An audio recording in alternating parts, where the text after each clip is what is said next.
Oxola moya wami, vumela isimo ngoba sinjalo. Ayi ngoba kulo mhlaba lo, umuntu uyokujikela emini. Niyamuzwa-ke uTirelo esho ngengoma enxusa inhliziyo yakhe ukuthi ayixole kulobu bunzima adlula kubo. And what's sad is that the only person who can stop this embarrassment is uTirelo, but if she loves it, then we like it. Let us look at some of the reactions from people after watching this crazy episode, because guys, mina angisathandi bafethu, angisathandi. So uBongiwe yena uthi banjalo-ke abafana sisi uzoba strong. Sana. uHappiness yena uthi hey abafana bayabukisa shema bethole ithuba kahle. And guysini, that is a lesson that we all should learn as women, ukuthi nje umfana wamkhombisa ukuthi uyamthanda, wamlwela, hayi sana uzokugila igodi engaqaqeki kutshela. Uthu yena uthi kodwa lo mfana usuzikhandle kangaka ngokufunda isiZulu. Oh, hey sana, which other girl would do this? Which other girl would do this? Because even Novuyo did not, try to learn isiZulu. Vele kodwa isiXhosa sicishe sifane nesiZulu. But still, like, she didn't, try to, like, be this Zulu warrior. Utirelo, yo sana, I feel so bad for her. But ke uMazo yena uthi hayi iyandixaka into yentombi zikaMpumelelo. Bekumele bafunde isifundo ngokuhamba kukaVuyo. With 2 kids, akukho thando apha udlala ngabo uMpumelelo. So khuma lento le kuze kube yinini, we all know ukuthi there's no love here. Udlala ngabo bonke. Umuntu nje okuyena yena amthandayo uMpumelelo akakamtholi guys. Mhlawumbe akakazala ngisho nokuzalwa, who knows. I'm watching this and I'm like, yo guys, our sisters, our young sisters.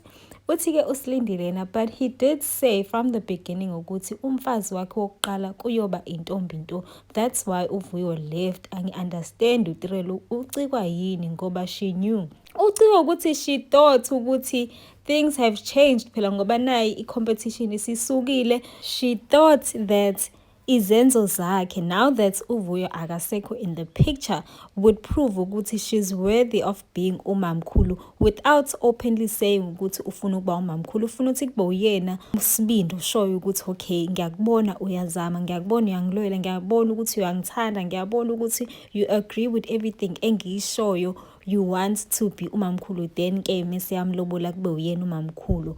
Ngoba uyabona ukuthi sasingekho isidingo sokuthi alwise uVuyo ngoba nawe useyayibona lento uVuyo ayeyilwela ukuthi it's important ukuthi asecurishe leyo position yokuba umamkhulu, simply because laba bazofika emva kwakhe bazomthatha kancane. In this temple thing kubalekile ukuthi ube umamkhulu. Whether we like it or not, guys, it gives you a certain power. Mawuthanana namadoda njengompumelelo, you need that kind of power yokuba umamkhulu. So now if you don't get leso sikhundla sokuba umamkhulu, you feel insecure, you feel invalidated, you feel like awuthandwa, you feel like ubusetshenziswa nje, you don't mean anything to him. But if umamkhulu, you know ukuthi kwaphela ngithi bathanda ithembu. So once they become omamkhulu, they know ukuthi okay, at least nginaleyo power yokuthi I can just force these young ones to respect me, even though phela obviously they won't show that respect, but they're gonna respect the position and the decisions that come with being umamkhulu. But ke uRuth yena uthi a man will always do right by the woman he loves. Nenza sengathi anazma o sibe sishimile kanjena. Yo sana sishime ngoba sazi guys, it's not because we are not being shellaed. Yes, akhona ama-suitors, but the ways into ezihamba ngakhona manje, guys, it is not safe for a woman to be in a relationship okwamanje. Like, to protect your peace, your health, your body, your mind and soul, it is best to be single. Mawazi ukuthi ngiyokwazi ukubekezela. If you don't believe in polygamy, in open relationships, if you think you are special girly, just stay single, because uzongena lapha yangekhanda thinking you this one of a kind human being, baningi abafana nawe. Also ke sana, you can do everything for a man, yonke into ayicelayo kuwena, but just know ukuthi it will never be enough. Usimangele yena ke uthi ispeed sika amahle bandla akabe careful because next season kungabi uyena ibhubesi. Hey, these girls don't learn. Mina nje vele ngabona nje ukuthi this girl is just young, dumb and immature. And there's nothing wrong with being young, dumb and immature ku age yakhe ngoba sonke sadlula lapho. But something tells me ukuthi Amahle has given up on herself nje when it comes to boys.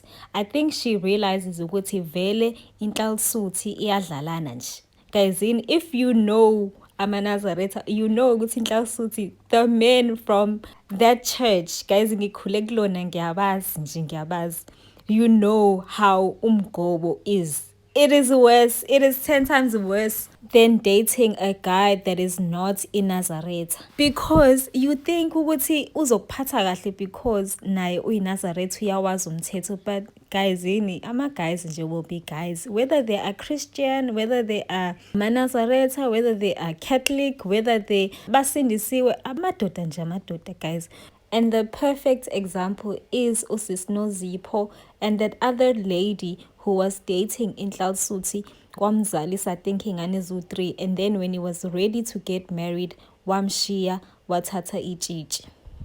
So I think she has told herself ukuthi ngcono adlale umuntu yena amthandayo, and she has mentioned ukuthi she would never date umuntu oyiNazaretha. And I'm curious to know what those reasons are. Ngoba for me personally, the reason why I said nje I would never marry or date umuntu oyiNazaretha was because isithembu. They always push for isithembu. But I wonder kuyena ukuthi what the reasons are, because she is still dating umuntu othanda isithembu.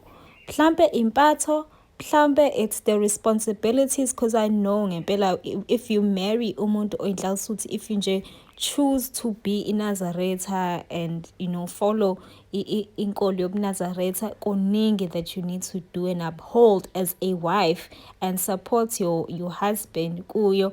So I wonder if mhlambe she just wants to be a modern wife and not have to worry about the ancestral duties that she has to do as the wife of inhlalsuthi. And I'm just wondering ukuthi uMpumelelo uzomvumela yini ukuthi aligcine iSabatha, because she did mention kuleya Q&A yakhe ukuthi akayiboni engaligcina iSabatha even in marriage. But knowing nje uMpumelelo nekhanda lakhe eqinile nje uzomphekisa nje ngeSabatha, uzomenzisa nje lezinto angafuni ukuzenza. uThembeka yena-ke uthi hawu nkosi yami, nalo ongashelwanga useyaphendula efika nje. Iyo ngiyasaba, noTirinetha wayedelela kanje ethengelwa ngisho ama-swimming costume engawafuni engafuni ngisho nokuhlala eduze kwaVuyo. Kunjani makunjena namhlanje? Sana ngikhumbula kahle elwela iFront City, ngikhumbula kahle indaba yama-costume, ngikhumbula kahle indaba yokuthi wathi uTirelo uVuyo ukhompyutha naye ekuzaleni iy'ngane, wathi futhi ukhompyutha naye nge-photoshoot. Hey guys, kwakuningi. I don't wanna lie, she did set herself up for failure ngempela nje, ngoba kwakumele, even though all of that was true, kwakumele nje athule nje, just know her place as a side chick. But ke wathini ugeli, she wanted to be known, she wanted to be heard. Now sekunjani ke makunje? But ke uAudrey uthi he was reporting to you to spite uVuyo, because that's what boys do, guys. Ureporta kuyena nje uTirelo ngoba uyazi uTirelo uzoyithutha indaba azise kuVuyo to cause fights. Guys, amadoda nje ayithanda idrama, awathandi mekunokuthula nje endlini. They always want to fight. Mase kuthulakele, that's when he gets bored, ahamba engaphandle ufuna omunye ozokhoza idrama. So wish ukuthi nje engavuka emaqandeni nje kusa-early esanengane eyodwa, guys, because already it seems like akamenzeli lutho umntana wakhe, or at least akamenzeli okwanele. So what's the point in staying? Yini le ngaka ayihlalele? uNxamalala yena uthi kodwa ave sebemdukisa uSibindi labantu abamlulekayo. Uma uyinsizwa usufisa ukuyolobola, ulobola izintombi zakho ngendlela ezakuqoma ngayo, ngokulandelana kwazo. awukwazi uqala ulobola intombi efike emuva, efike kuqala ungayenzeli lutho. Uma efisa izinto zakhe zihambe kahle, akaqale alobole uTirelo amqede, then bese-ke elandela ngo-Amahle. But knowing uMpumelelo, he would never do that because I don't know who told him ukuthi if he doesn't get a virgin wife, izinto zakhe zizobheda the way he's so committed to doing it. And maybe he's just surrounded by people nje nabo abaphila impilo zabo through uMpumelelo because they can't live that life. Ngoba some of the people abamlulekayo uMpumelelo that he looks up to don't even have wedding rings on their fingers. Nje ngathi nje obhuti nje nabo abangazazi whether they are coming, whether they are going, nje abangahlelekile kahle, obonayo nje ukuthi nje bayayizamela. Like I don't know ngempela what's this thing yokuthi manje adodiswe kangaka ekubeni usakhona ubaba wakhe uyaphila. But ke sana asazi. Bekazi ukuthi akujike ukuthi ngiyakuthanda. Kena yonke lo nto yenza. How would you feel? You've been dating this person for 4 years. Bese athi kwena, mama, ngifuna ukuyokulobola. Umbuzo ukuthi okay, lo nomunye omusha, what are your intentions? Athi kwena, hayi yena ngizomlobola next year. How? Kanjani manje? Mina ngazi ukuthi umuntu uya ekhaya. Indaba kaTirelo akaseze iphathi. Ukuthi what are your plans? Fana nokuthi mina nami ngingakutshela amaplan wami. Ubone nje sengikuyibhanoyi ngiya kuphi ini kwenzakalana. Cha, mina ngiphakela ukudla. Sibe sikhuluma le inkinga lezi ngicela mengiphakela ukudla. Eyo. Bahle ngiphakela ukudla. No. Ngicela ngiyiphakela. Mina ngazi ukuthi bandla baphethane kahle. Ngimangeleke njengoba engasafuni ukuthi ayomphakela.